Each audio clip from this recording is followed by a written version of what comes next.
Halo, sebelumnya video ini tidak ditujukan untuk menyinggung siapapun, namun video ini ditujukan untuk saling belajar mengenai salah satu materi generasi berencana, yaitu pencegahan stunting. Cegah stunting, itu penting.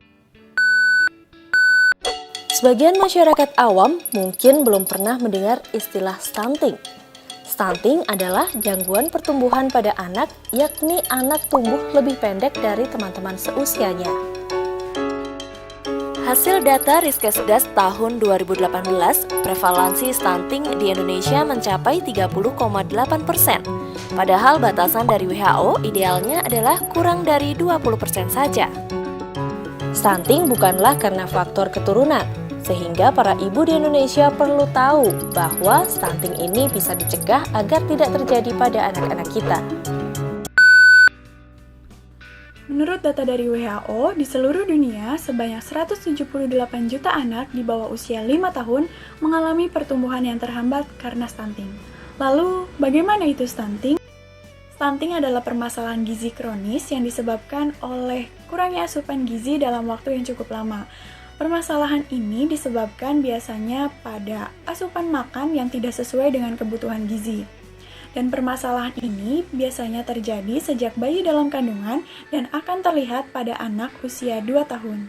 Bagi UNICEF, stunting didefinisikan sebagai anak-anak usia 0-59 bulan dengan tinggi badan minus atau stunting sedang dan berat dan minus 3 atau stunting kronis.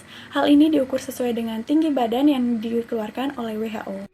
Selain mengalami pertumbuhan yang terhambat, stunting juga mengakibatkan perkembangan otak yang tidak maksimal.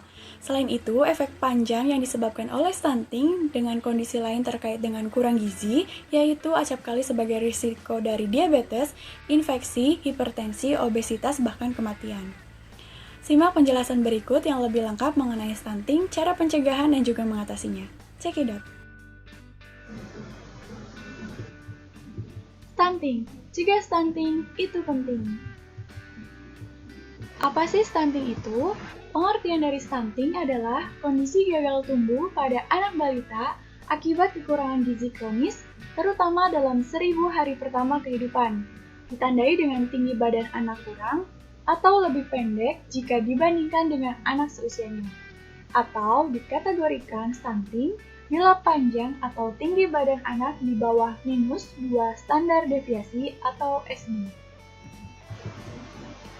Sebanyak 37%, 1 di antara 3 anak dari 8 juta yang ditotalkan mengalami stunting.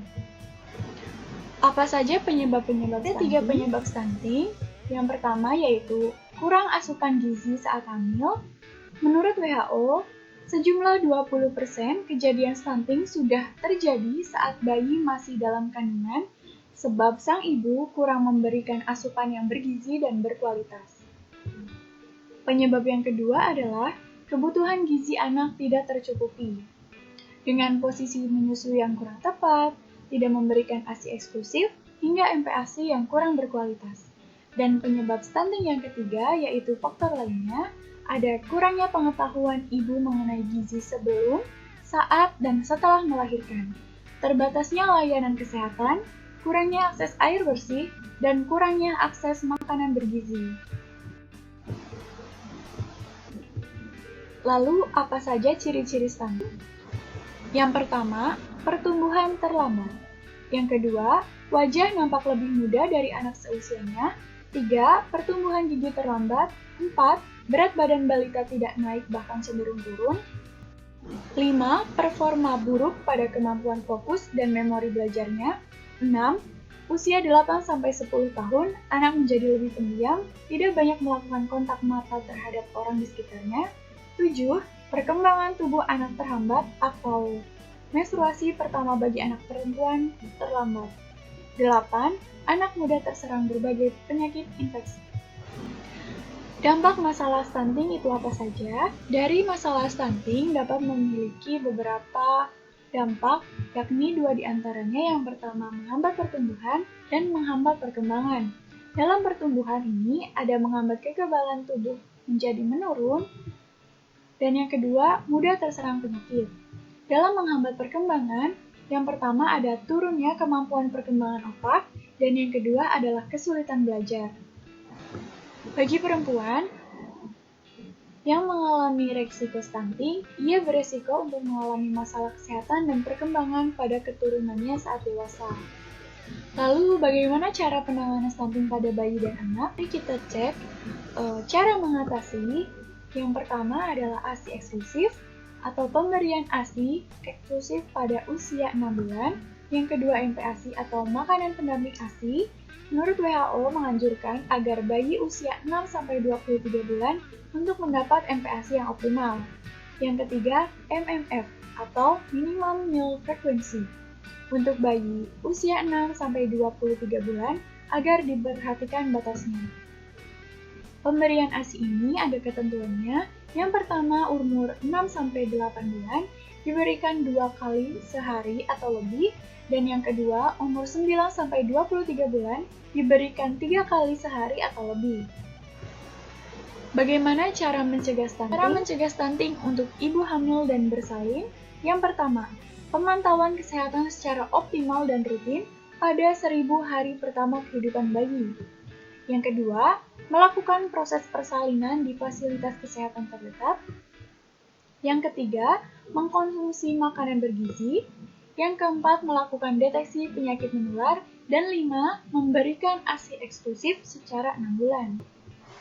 Untuk anak balita, 1. Rutin memantau pertumbuhan dan perkembangan balita. 2. Memberikan makanan tambahan atau PMT untuk balita. 3. Melakukan stimulasi dini perkembangan anak. 4. Memberikan pelayanan dan perawatan kesehatan yang optimal untuk anak. Dan untuk usia anak sekolah, 1. Memberikan asupan gizi sesuai kebutuhan harian anak. Dan kedua, mengajarkan anak pengetahuan terkait gizi dan kesehatan. Untuk remaja, yang pertama membiasakan anak untuk melakukan perilaku hidup bersih dan sehat atau PBHS, pola gizi seimbang, dan tidak memakai narkoba. Yang kedua, mengajarkan anak mengenai kesehatan reproduksi atau yang disebut dengan triad KRR. Lalu, untuk dewasa, yang pertama memahami seputar keluarga berencana atau KB, 2. Melakukan deteksi dini penyakit menular dan tidak menular. 3. Senantiasa menerapkan perilaku hidup bersih sehat atau PBHS, pola gizi seimbang, tidak merokok, dan tidak memakai narkoba. Lalu, apakah pertumbuhan stunting bisa kembali normal?